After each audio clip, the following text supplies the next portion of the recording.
Welcome back. Now, the luxury half-built home of the expelled ANC member and former ANC youth leader, Julius Malema, went under the hammer for just under 6 million rands in Sandton near Johannesburg on Thursday. This comes after the country's Assets Forfeiture Unit seized his 4 million rand farm in the Limpopo Province earlier this same March. South African authorities claim Malema's Sandton mansion is part of a settlement towards his tax bill, which is said to be in the region of some 16 million rand. Julius Malema bought this property for more than 3 million rands 4 years ago and razed the original house to the ground to build his dream home. Auctioneers said they were delighted with the sale of the 3-story property. 5 and 9?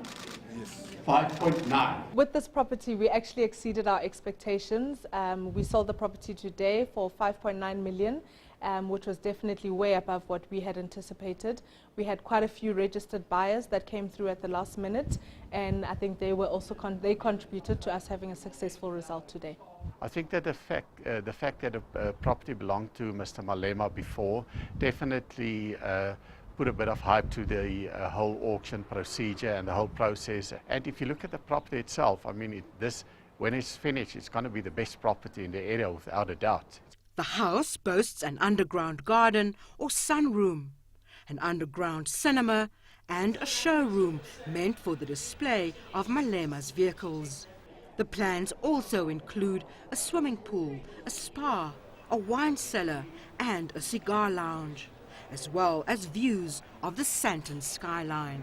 We're actually standing in the main bedroom right now. You'll see that there's an area for entertainment and then a separate area for the bed as well. What is important to note about this property is the surrounding balcony, which gives you almost a 360 view of Sandton and the surrounds. Neighbours in this plush suburb have had mixed reactions to the auctioning off of Julius Malema's luxury home. Some say they feel they've dodged a bullet, that the controversial political figure will no longer be moving into their area, while others are sad to see him go. We're very happy that Julius Malema is no longer our neighbour in this suburb. And I think I speak for all of the people that live here. I feel very good about him not being the neighbour.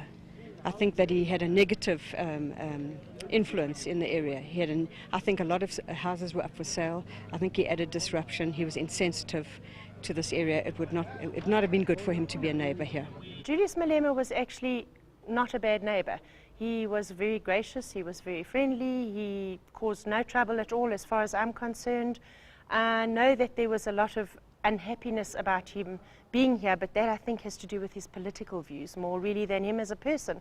As a person, he was actually very friendly. The buyer of the Malema home would not talk to the media, and auctioneers described him as a property developer and investor known as Norman.